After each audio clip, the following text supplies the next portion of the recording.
Andrew Tate. First of all, put up my subscribers, my YouTubers. Love all of y'all. Thank you for tuning in. So Andrew Tate, there's been a lot of talk about Andrew Tate. Love him, hate him, but I thought to kind of chime in. It's going to be a two-part video. What Andrew Tate is right about, what Andrew Tate is wrong about, and most importantly, how Andrew Tate, without knowing, is actually used as a pawn by the people that he has sworn to fight against. So that should be interesting. It's going to be in the next video. So in the last at least 10 years, let's say, right? When speaking about the establishment, whatever that is, we've used terms such as the deep state, or the establishment, or the Illuminati became very popular. And those words, it came in and they left. And, but, one word or term that has stayed has always been they. They try to keep us down. They doing this and they doing that.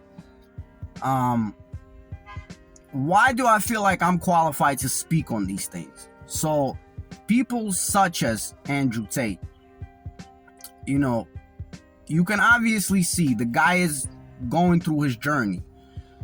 He's still very, very much immature. You can see it, and this is no disrespect. Andrew Tate, I think he's doing a great thing about, what he's doing. He's trying to bring back, some male confidence, masculine confidence, if you will, and it's a good thing.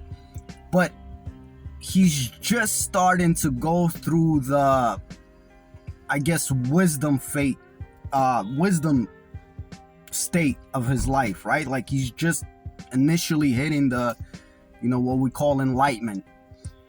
Even though when we hit that stage, we think, oh, that's it, I got everything figured out. You know what I'm saying? Like, that's it, I know everything, man.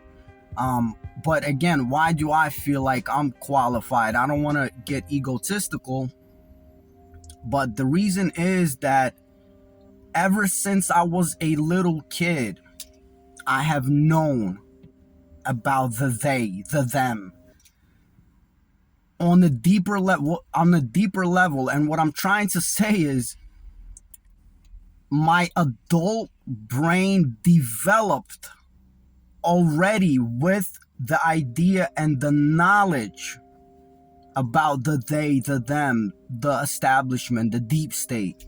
My world has not existed without these ideas, and this is why I think I kind of have, an upper hand. And I cannot stress this enough. If you're gonna talk about something, make sure you have devoted years into the subject before you can open your mouth and think you can influence someone. So back to the they, back to the them. I want everyone to really understand the they, the them, the deep state, the establishment, whatever the folks that we're talking about, the people that we're talking about, they have been in control. No pun intended. They have been in control at least for the past 7,000 years.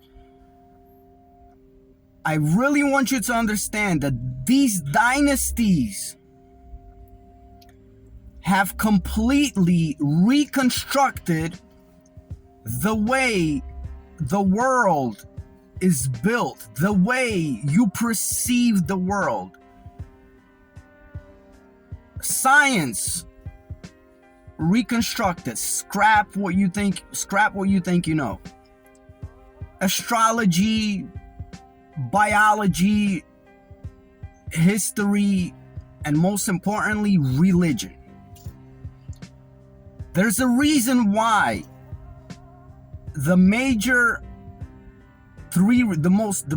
major three religions in the world are, the history of those religions are concentrated in one particular area of the world. And I won't get any deeper into that. So them, they have already shaped our minds for generations and generations and generations to come. You've probably known this already, that history has been rewritten, but it goes deeper than that. And what I mean by that is, how should I put this? The months of the year and the weeks of the months and the hours of the day have been completely construed. They have been completely twisted upside down for you not to only be mentally confused, in which you follow easier, but for your biological organism to be in tune with what they need your organism to be in tune with. And again, this hasn't happened overnight. It's been generations upon generations. Now, this is very important. Evidence show that, as I said, they've been in control. These dynasties have been in control for at least the past 7,000 years. However,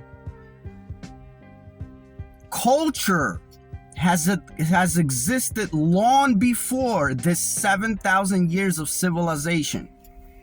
This is very important. I'm not going to get into the difference between culture and civilization. I have videos on that. Look on my channel. It's called Culture versus Civilization. So culture has existed long before civilization.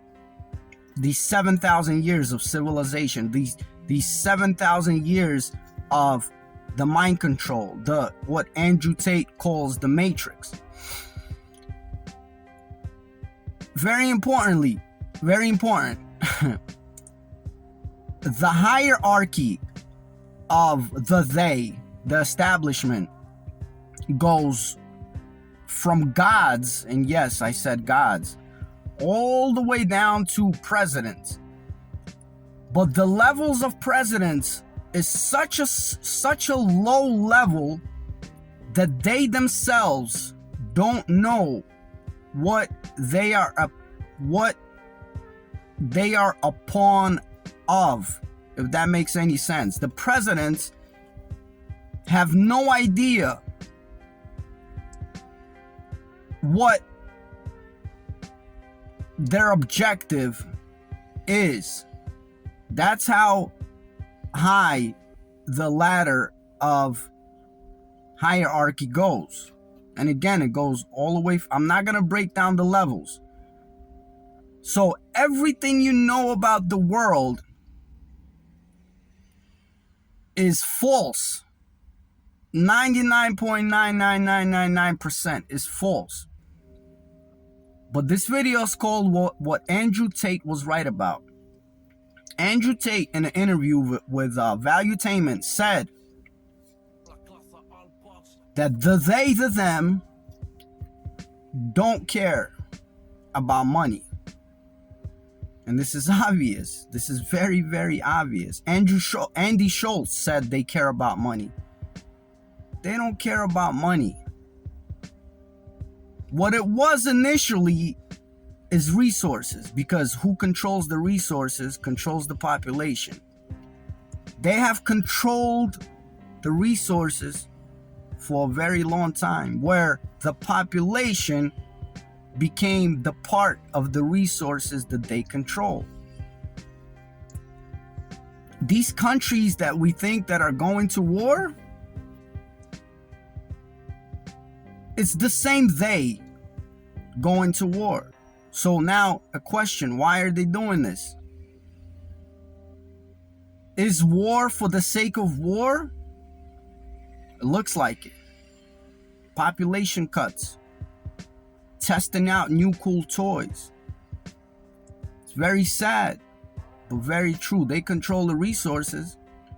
They create these protagonists and antagonists. Where there's a United States, there's a Soviet Union. Where there's a United States, there's a Russia.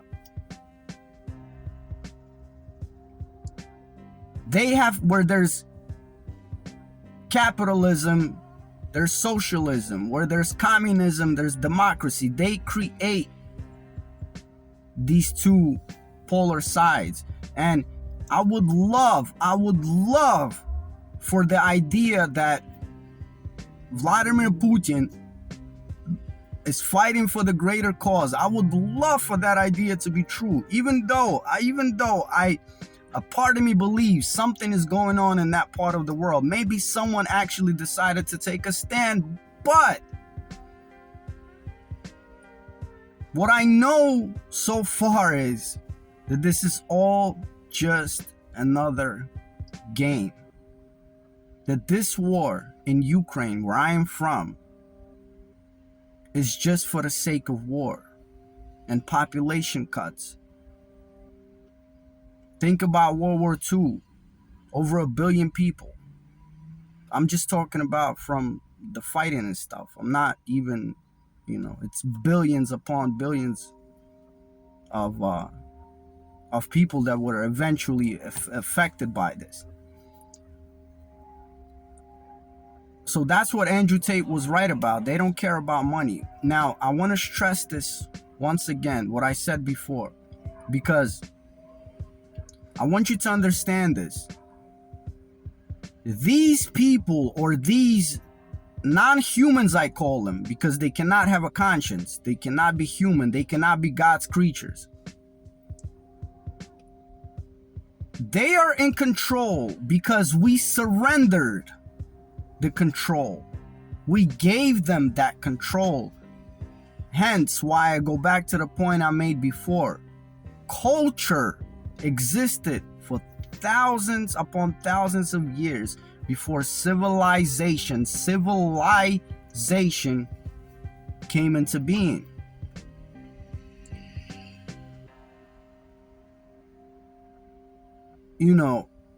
Societies, ancient societies, they were doing fine, trading with each other, building, everyone was brother, sisterly, until these non-humans came into power. And they have been in power because we have given them that power. And the longer it continues, the harder it is. Even though the prophecy says the apocalypse, the unveiling started already.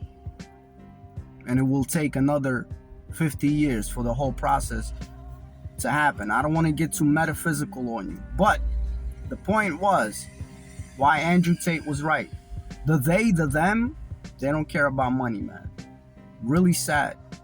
This is why on my channel, on the header, it says we must claim the power back. This is what I fight for. This is what this movement is about. So in the next part of the Andrew Tate video, I'm not going to make too many videos about Andrew Tate. I just wanted to pick up on these things.